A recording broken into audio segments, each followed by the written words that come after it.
Past technical seminars are an Intertek production. For instructor-led .NET, Java, and XML courses, visit us at www.intertek.com.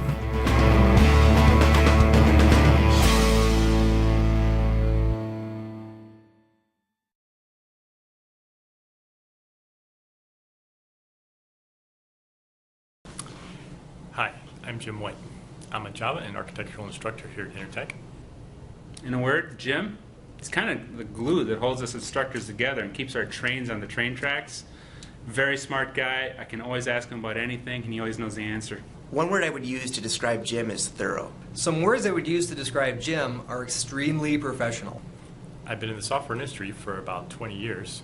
I started my career in the United States Army, and most recently was a senior technical architect at Target Corporation. Something you might not know about Jim is he's an avid golfer but has never got a hole-in-one. One thing you probably don't know about Jim is that his hair used to be as long as mine. I really look forward to having you in class. Hello, welcome to some selected recordings from the Windows Azure Bootcamp, presented by Intertek.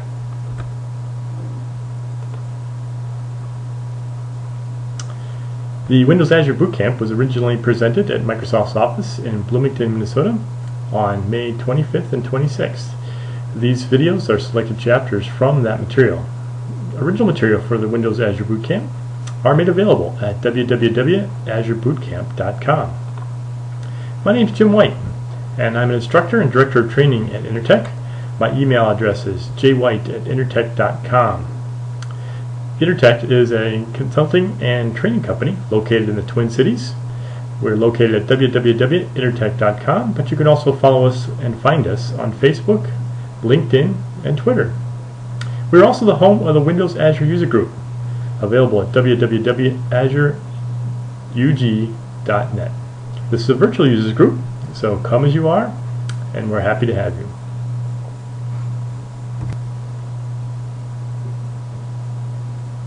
In this first chapter, we want to introduce you to cloud computing, and more specifically, Microsoft Windows Azure. We'll take a look at exactly what is cloud computing. We'll examine a term used by Microsoft when describing Windows Azure, and that is the cloud operating system. We'll look at some scenarios that might describe your reason for moving applications to the cloud. And of course, we'll explore the cloud from Microsoft's point of view. Specifically, what is Microsoft Windows Azure?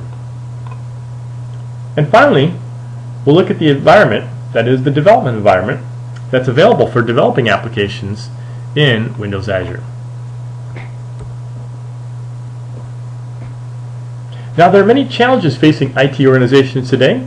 No surprise to you, I'm sure. Some of these challenges can be addressed in whole or part by cloud computing. Rising infrastructure costs. Most organizations have a data center in place today. The cost for those servers, networks, all part of those data centers continues to rise, and like a house, they always need to be upgraded and maintained. Organizations are looking for ways to shed some of those capital costs and expenditures and turn them into more manageable operational expenditures. In other words, CapEx versus OpEx. Organizations also have a tough time leveraging past investments in IT.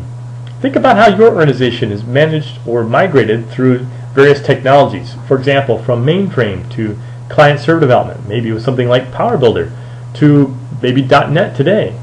How often were you able to leverage past investments, past experiences in the new realm? In moving to the cloud, we hope to leverage our current .NET ASP experience, for example, and also help try and keep a lid on some of those costs again. Data centers are typically pretty crowded places with many physical limits on what they can support. Once at capacity, the only answer is usually another bigger data center, and of course the expense that goes with it. Is there a way for us to reduce the burden on data centers in a cost-effective way? And of course, again, the answer is yes, possibly through the cloud. Spikes in demand, for example, websites, as an example, can cause real headaches in outfitting our data centers. we often have to have a large overcapacity to meet the few large spikes the website receives over a year.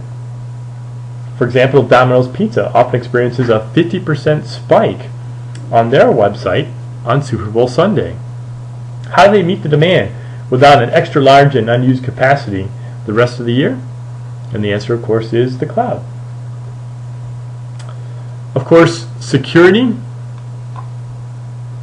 be it physical or information security, is always a concern, made more complex by demands for greater transparency, greater access, either on the part of external clients and organizations or even internally. For these and many other reasons, organizations are looking to the cloud for help.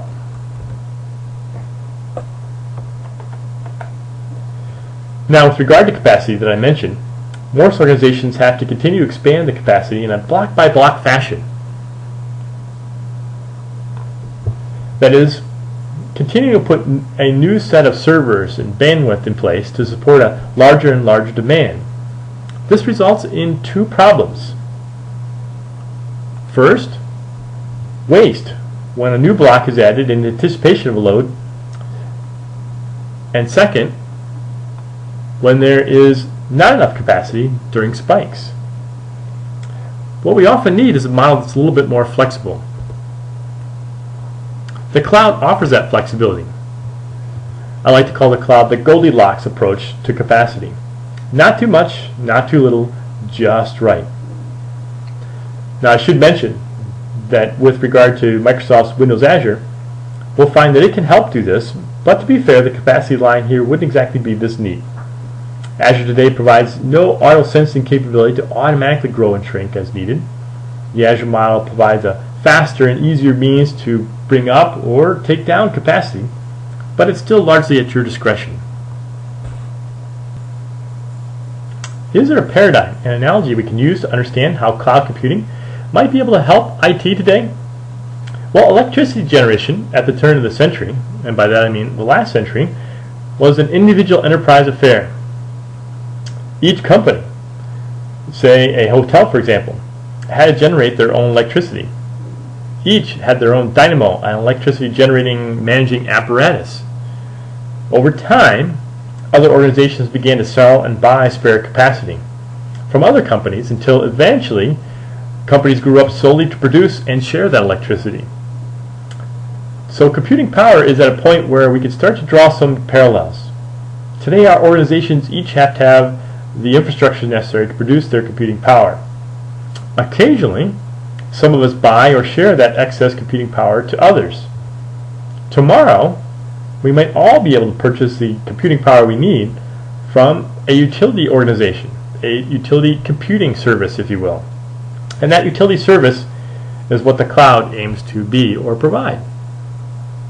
Use of the electrical grid analogy has to be done with some care. ACM recently did a series of articles on cloud computing. One article was quick to point out the analogy has some shortcomings in that the computing grid, if we can call it that, has to overcome a number of additional challenges that the electrical grid did not. Namely, we have things like security concerns that the electrical grid didn't have to worry about. We have pace of innovation. Moore's law applies to our computing world, and there is no real parallel in electrical technology. And then we have limits to how much you can scale computational services. Latency around the world, especially given the speed of light, and other concerns, all lead us to be a little bit cautious about using directly this electrical grid analogy when we think about cloud computing.